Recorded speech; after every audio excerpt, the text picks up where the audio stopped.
My name's Cheree Freeburn. I was born and raised on Northern Rivers, Bundjalung country, and I work at Bulganaroo Medical Aboriginal Corporation in Casino. So I was diagnosed with psoriatic arthritis in September 2010.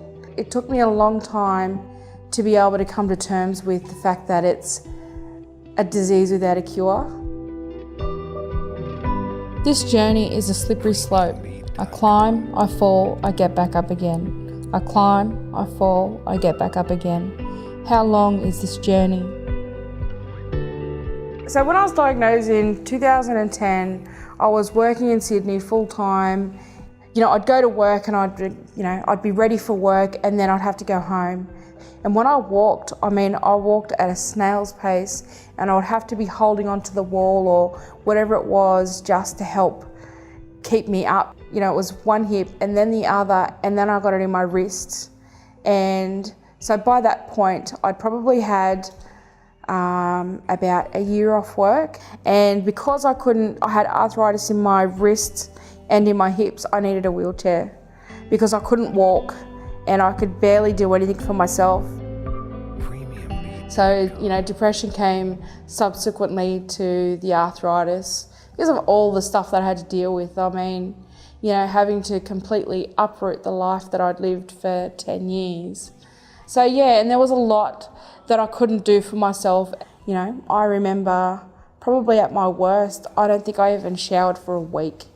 Just laid on the chair and watched movies over and over and over again.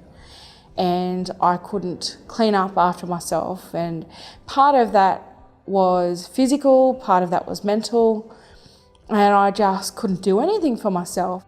And one of the things that I found hard too was family not understanding, because you never look sick. You might look like crap, but you don't look like you're dying. And I remember just feeling like the whole world was on top of me. And I wondered if I was ever going to get out of that. And I definitely was suicidal, but at the same time, I have faith.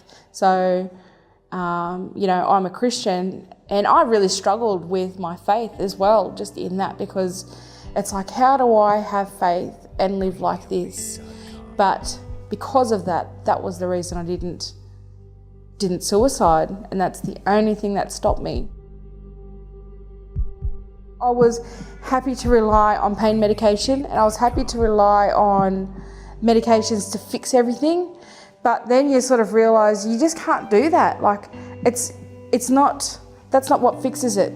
You've got to learn to listen to your body, and you've got to do all of this sort of stuff. At some point, you've got to be proactive and you've got to do something about it. When I got my results, everything was normal, everything was as it should be, and yet I still felt really rubbish.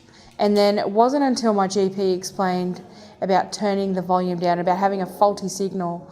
And so for me, he was able to explain that in a way that I understood, and that was my catalyst. That was where I realised that what my results were saying was not what my body was telling me.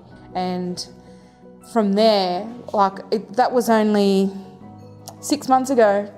And in that time, my life has changed to such a degree that at that time, there's no way I could possibly have guessed that I would be here and that I would be, almost off painkillers completely. Some of the ways that I turned the volume down on that pain was I changed my breathing. So I start focusing on my breathing, and I listen to my breathing and try and distract myself that way. And I try and distract myself in any way that I possibly can. So it might be going for a walk, if I can walk, or it's, listening to music. It's definitely got to be something that I can be involved in. Some of the other things that I've done is I love to write. And sometimes it's even just writing how I feel, or how I want to feel. Other things would be drawing or painting, anything that will help distract me, or cooking. that definitely helps. When I did change my diet, it made such a huge difference. Some of the other things that I've done, coming back to the breathing, taking deep breaths and just sort of remembering where I am and trying to take away any pressure about that time or that moment, that I found is really, really helpful.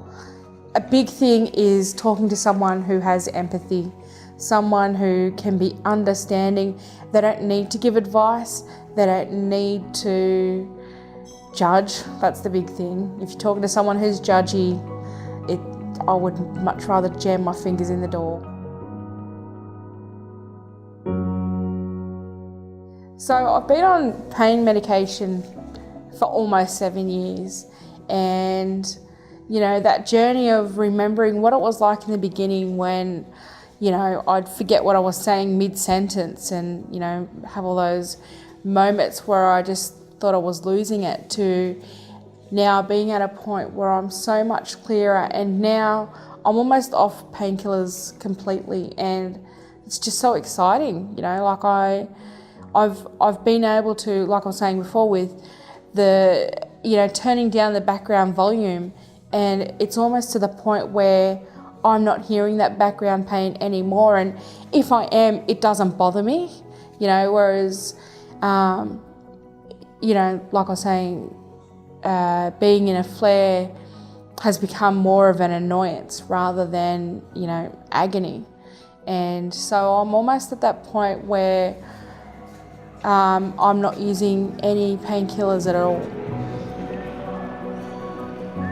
So the Knockout Challenge is a program that's throughout the state that is helping people to get healthy and get ready for when the knockout happens. And so, you can all be fit and healthy and doing that together as a group. Because it's a lot easier to do something in a group than it is by yourself. It's always so much better to get support. And, support's so important, and encouragement is so important. So if you've got people on that journey with you, it makes a huge difference. One of the things that I found was the fitter you are, the easier it is to deal with. And it's a hard thing to start from behind in the first place. I was already unfit and overweight when I was first diagnosed, but getting to a place where, you're eating better and you're looking after your body, but your body shows you gratitude, and you feel the difference. So pain was a big block for me because I was scared of it, but now I'm not scared of that. So I'm happy to try things and just go with it. And, I'm not afraid to start doing things. And I've realised that the more I do, the easier it is. And that, I sort of have only just realised that I was my biggest stumbling block, and that I was afraid of pain, and that's what stopped me, not the pain itself or not the disease itself. Definitely having a clearer mind helps with everything, because everything's connected. You can't have one without the other. How your body feels impacts how you feel about yourself and how you think. And so for me, writing has always been a big way of dealing with that sort of stuff. Love continues to fight for me, reminding me I am never alone. Laughter reminds me of good times. Compassion cuts through the chains that pain brings. Kindness brings hope. Hope reminds me that I won't always be here. It's just having that dream again, and it's dreaming again, which I stopped doing. I stopped dreaming about the future, and I was more worried about what's going to happen tomorrow, what's going to happen today, why can't I do what I used to be able to do? But now I can do all of that and more. And, it's just so good to be free.